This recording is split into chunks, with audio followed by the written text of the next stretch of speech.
మునుపటి భాగంలో ఆ ఊరు పెద్ద ఎదురుగా ఈ భయంకరమైన రక్త పిశాచి ప్రత్యక్షమయ్యి నేటి నుంచి సజీవంగా ఉన్న మానవులని తనకి ఆహారంగా తీసుకుంటానని చెప్పి ఆ పిశాచి అక్కడి నుంచి అదృశ్యమైపోయింది. అది ఎంత విన్నా ఈ ఊరి పెద్దతో పాటు ఆ అనుకురుడు కూడా ఒక్కసారిగా భయపడ్డారు. ఆ అనుకురుడు ఊరి పెద్దతో ఇలా అంటూ ఉన్నాడు, అయ్యి బాబాయ్, ఇదేటండి బాబు, గురువు గారు, ఆ రక్త పిశాచి నిన్నటి దాకా సచ్చిన సేవల్ని పంపమని చెప్పింది. ఈ రోజు నుంచి ఊళ్ళోకి వచ్చి ఒక్కొక్క మనిషిని తింటని చెప్తుంది. ఇదంతా చూస్తుంటే నాకేదో భయంగా ఉందండి బాబు. మనం త్వరగా ఈ ఊరు విదిలి వెళ్ళిపోవడం మంచిదే బాబు అని చాలా భయపడుతూ ఆ ఊరి పెద్ద అనుజుడు తనతో మాట్లాడుతూ ఉన్నాడు. ఆ మాటలు విన్న ఈ ఊరి పెద్ద ఇలా అంటూ ఉన్నాడు, అరే నువ్వు ప్రతి మాటకి భయపడి నన్ను భయపెట్టుకో. దీనికి ఏదో ఒక పరిష్కారం ఖచ్చితంగా ఆలోచిస్తామని చెప్పింది కదా మంత్రాలవ్వ. చూద్దాం, ఈ రోజు ఒక్కరోజు మనం ధైర్యంగా ఉంటే చాలు. రేపు ఖచ్చితంగా మంత్రాల వీటికి వస్తానని చెప్పింది కదా, అప్పుడు ఈ పిశాచిని ఖచ్చితంగా ఇక్కడ నుంచి దూరంగా తరిమి కొడతాది. ఇంతలోకి మనం ఊళ్ళోకి వెళ్ళే ఊరు అంతా దొండోలా వేయించాలి. ఊళ్ళో పెదందరినీ కూడా జాగ్రత్తగా ఉండమని చెప్పాలి. ఏటే పద పద అని ఊరి పెద్దతో పాటు ఆ అనుజుడు కూడా నేరుగా నడుచుకుంటూ ఊళ్ళోనికి ప్రవేశించారు.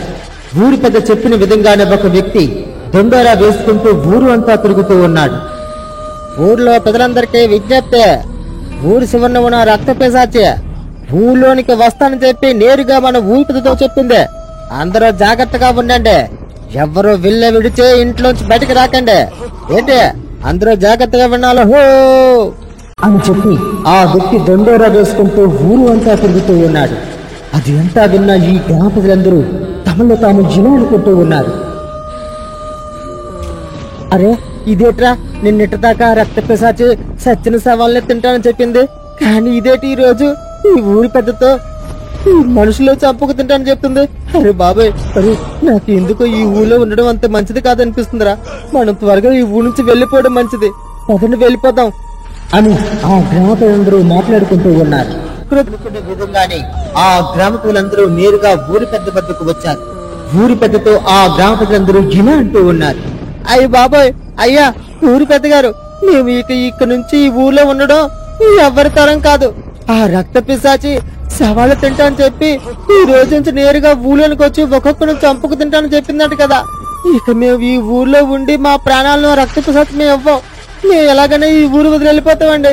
ఒక్కసారిగా ఆఖరిగా మీకు ఒక మాట చెప్పడానికి మీ ఇంటికి వచ్చాను బాబు. ఆ రక్త పిశాచితో మేము ఇక్కడ ఉండలేమండి. మేము ఈ ఊరు వదిలి వెళ్ళిపోతాం అని ఆ గ్రామ ప్రజలందరూ ఊరి పెద్దతో చెబుతూ ఉన్నారు. ఆ మాటలు విన్న ఈ ఊరి పెద్ద వాళ్లతో ఇలా అంటూ ఉన్నాడు, అరే ఎందుకురా అంతరా భయపడుతున్నారు? నేను మంత్రాల వద్ద కలిసి వచ్చాను. రేపు ఖచ్చితంగా మంత్రాల ఊర్లోకి వస్తానని చెప్పింది. అంతేకాదు వచ్చి రాగానే ఆ రక్త పిశాచిని మన ఊరి నుంచి పూర్తిగా తరిమి కొడతానని నాకు చెప్పింది. ఈ ఒక్క రోజుకు వాగండి. ఇంతకాలం అలాగే ఇక్కడే ఉన్నాం కదా. రేపు మంత్రాలు వచ్చి చూసిన తర్వాత అప్పుడు నిర్ణయించుకుందాం. ఏటే అందరూ ఇంటికి వెళ్ళండి అని ఊరి పెద్ద ఊరి పిల్లలందరితో చెప్పాడు. ఆ మాటలు విన్న ప్రజలందరూ నేరుగా తమ తమ ఇళ్లకు వెళ్లిపోయారు.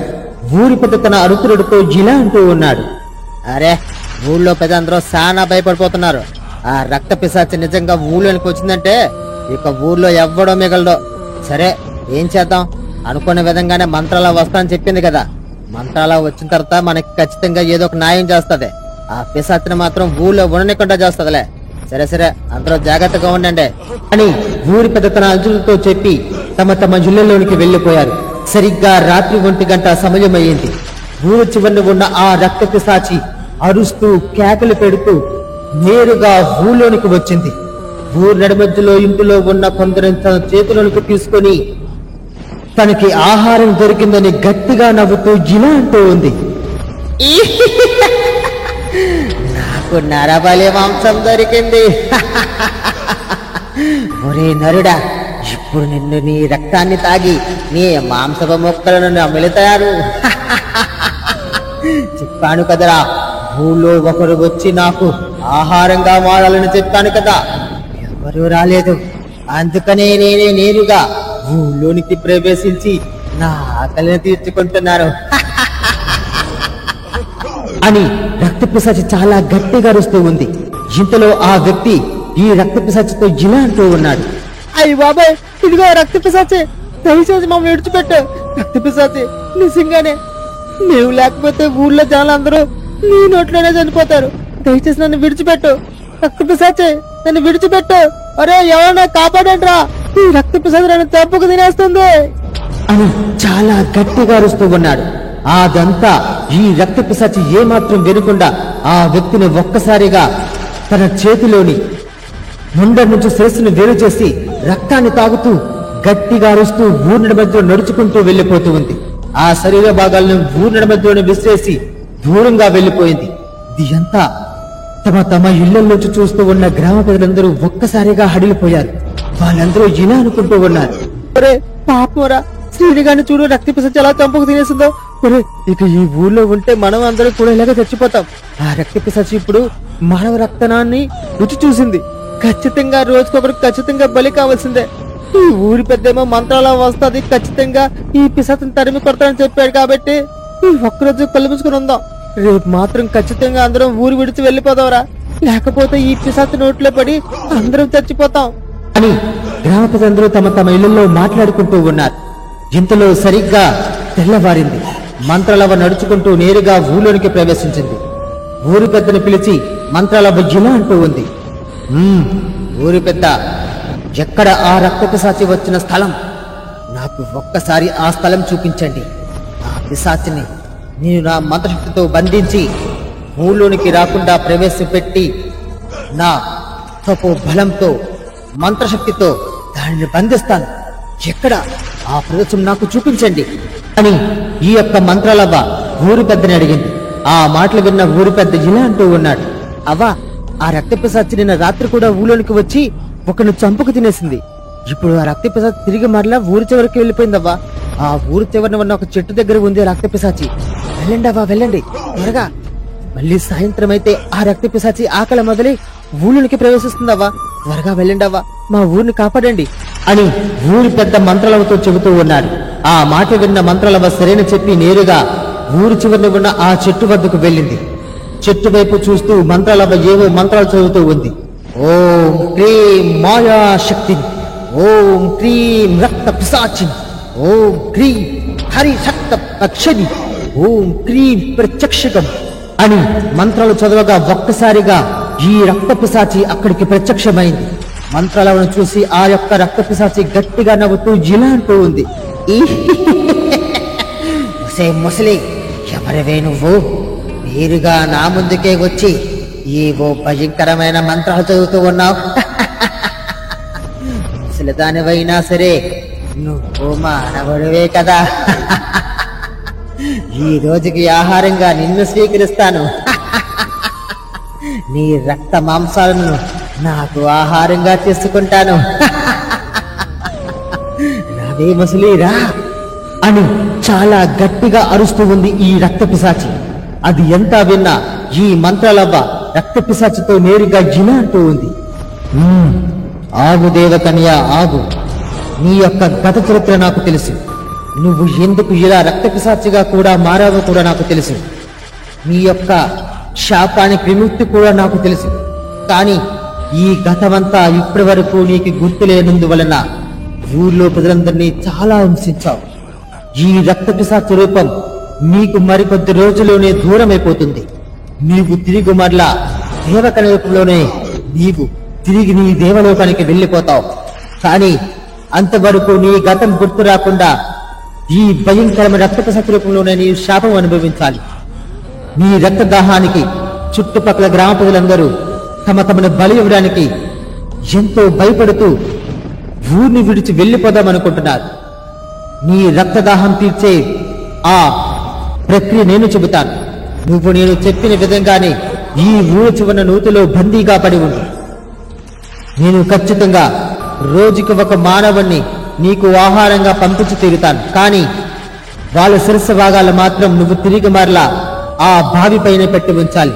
నీ శాప విమోచనం అయిన వెంటనే నువ్వు తిన్న ఆ మానవులందరూ తిరిగి మరలా జీవిస్తారు. వాళ్ళు మరణాన్ని జయిస్తారు. ఇది నీకు అంగీకారమైతే ఇప్పుడే ఆ ఊరు చివరన ఉన్న బావిలోకి వెళ్లి బందీగా మారిపో. లేకపోతే నా మంత్రశక్తితో నిన్ను ఇక్కడికిక్కడే కాల్చి బూడిదలా మార్చేస్తాను. ఆలోచించుకో. అని ఈ యొక్క మంత్రాలవ్వ ఆ రక్త పిశాచితో చెప్పింది. ఆ మాటలు విన్న రక్త పిశాచి ఇలా అంటూ, అరే, మంత్రాలవ్వ అంటే మీరేనా? మీ గురించి నేను చాలా సార్లు విన్నాను. అవ్వా, నిజంగానే మీ రాకతో నా గతం నాకు గుర్తుకు వచ్చింది. మీరు చెప్పిన విధంగా చేస్తే నా రూపం నాకు తిరిగి వచ్చి తిరిగి మళ్ళీ నేను నా లోకానికి వెళ్ళిపోతాను. మంత్రాలవ్వ, ఖచ్చితంగా మీరు చెప్పిన విధంగానే ఊరి చివరన ఉన్న ఆ పాడుపడ్డ బావిలో బందీగా ఉంటాను. బలికి వచ్చిన ఆ మానవులను చంపి తిని వాళ్ళ శిరస్సు భాగాలను తిరిగి మరలా ఆ బావిపై ఉంచుతాను. నా శాత విమోచనం కలిగిన వెంటనే వాళ్ళు ఖచ్చితంగా బ్రతుకుతారు కదా. అలా అయితే సరే, ఇప్పుడే బందీగా మారుతాను అని చెప్పి ఆ రక్త పిశాచి నేరుగా నడుచుకుంటూ ఊరి చివరన ఉన్న ఆ బావిలో ఒక్కసారిగా వెళ్ళిపోయింది. అది ఎంతా చూసిన మంత్రాలవ్వ గట్టిగా నవ్వుతూ ఆ రక్త పిశాచితో ఇలా అంటూ ఉంది, సరే రక్త పిశాచి, సరే, నీవు అనుకున్న విధంగానే రోజుకొక మానవుడిని ఖచ్చితంగా నీకు బలి ఇస్తాం. ఇక నీ యొక్క శాప విముక్తికి కలిగే ఆ యొక్క శిశువు ఎక్కడ ఉన్నాడో కనిపెట్టి వాణ్ణి తీసుకొని వస్తాను. అంతవరకు నువ్వు ఈ యొక్క బావిలోనే బందీగా ఉండు. ఇక నీ యొక్క రక్తదాహం తీర్చే బాధ్యత నాది అని మంత్రాలవ్వ నేరుగా ఆ రక్త పిశాచితో చెప్పింది. ఈ యొక్క మంత్రాలవ్వ నేరుగా ఊరి పెద్ద వద్దకు వెళ్ళి ఇలా అంటూ ఉంది, గ్రామ ప్రజలందరూ జాగ్రత్తగా వినండి. ఆ రక్త పిశాచిని ఇప్పుడు నేను బంధించాను. కానీ దానిని పూర్తిగా తరిమి కొట్టడం, దానిని పూర్తిగా అణిచివేసే శక్తి కూడా మనకి ఎవ్వరికీ లేదు. అందుకు ఒకే ఒక దారి ఉంది. మీ ఊళ్ళో ప్రతిరోజు ఒక వ్యక్తి వెళ్ళి ఆ రక్త పిశాచికి బలి అవ్వాలి. అలా కొద్ది రోజులు చేస్తే ఖచ్చితంగా ఆ రక్త పిశాచి ఇక్కడి నుంచి దూరంగా వెళ్ళిపోతుంది. ఇది ఒక్క మార్గం తప్ప వేరొక మార్గం లేదు. ఆ రక్త పిశాచికి రక్తదాహం ఎక్కువ కాకముందే మీరు సరిగ్గా రాత్రి 1 గంట సమయానికి అక్కడికి వెళ్ళి మీ అంతట మీరే ఆ రక్త పిశాచికి బలిదానం అవ్వాలి. ఇదే దీనికి ఒకే ఒక్క పరిష్కారం అని మంత్రాలవ్వ ఆ ఊరి ప్రజలందరితో చెప్పింది. ఆ మాటలు విన్న ప్రజలందరూ ఒక్కసారిగా ఆశ్చర్యపోయి అడిగిపోయారు.